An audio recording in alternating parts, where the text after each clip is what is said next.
Kung may asawa ka na, huwag kang makikipagkaibigan sa pwede kang ma-in-love. Saan ba naman nagsisimula ang lahat ng pangangaliwa? Sa pakikipagkaibigan, sa pakikipag-usap, sa pakikipagbulahan. Hanggang hindi mo na namalayan, nagiging close na kayo. Nagiging close na kayo. Hindi na lang kayo friends. Close friends na kayo. Alam mo naman siguro kung ano ang meaning ng close friend. Noong una, na ikukwento mo pa sa asawa mo na nagkukwentuhan kayo. Pero yung mga sumunod, hindi na. Itinago mo na. Isinikreto mo na. Wala ka ng follow-up na kwento sa asawa mo. Dahil may guilt ng kasama ang ginagawa mo. And yes, alam mong mali. Pero, sige ka pa rin. Since na nagja-jive kayo, nagkakasundo kayo sa mga bagay-bagay sa buhay, ang dating simpleng kwentuhan na ito ay unti-unting lumalalim. Feel na feel mong nagiging iba na ang mga nagiging usapan nyo. Dati, by group kayo.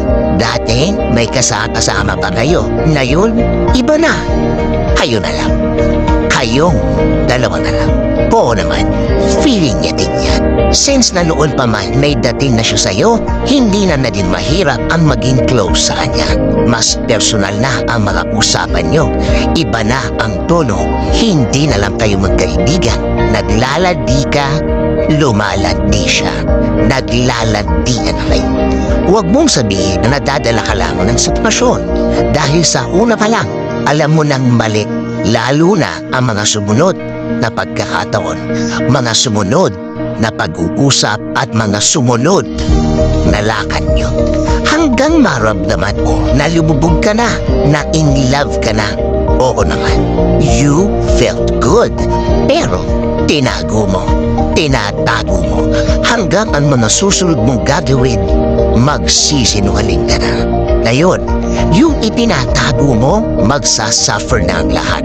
Ang mga dapat mong gawin, hindi mo na magawa. Kasi, itinatakas mo na lang ng mga pagkakataong magkasama kayo. Sabi mo, hanggang hindi alam ng asawa mo, hindi siya masasaktan. Mali ka, mali ka. Ngayong ginagawa mo yan, sinasaktan mo na siya. Kapag nalaman niya yan, sa tagal na itinago mo, doble, triple ang sakit. Sabay-sabay papatong sa dibdib niya yan. At kapag nabuho, babayaran mo ang lahat ng masasaktan mo mula sa pamilya niya.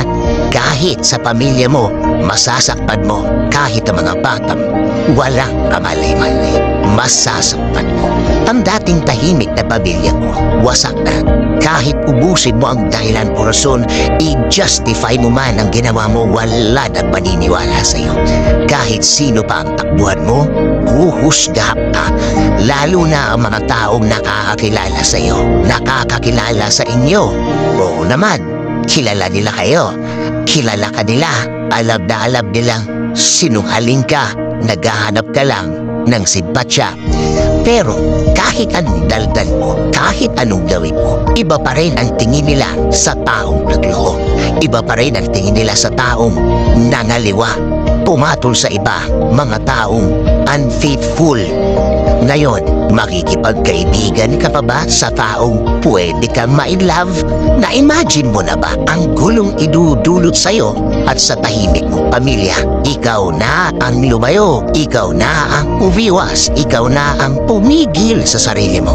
O, kahit wala pa kayong ginagawang masama, huwag na lang, kalimutan ka lang. At kapag nagpigil ka, alam ng Diyos na nagpigil ka, nagkontrol ka, nakikita niya, naiintindihan niya. Lahat naman ng magandang ginawa mo, may katapat din kabutihan.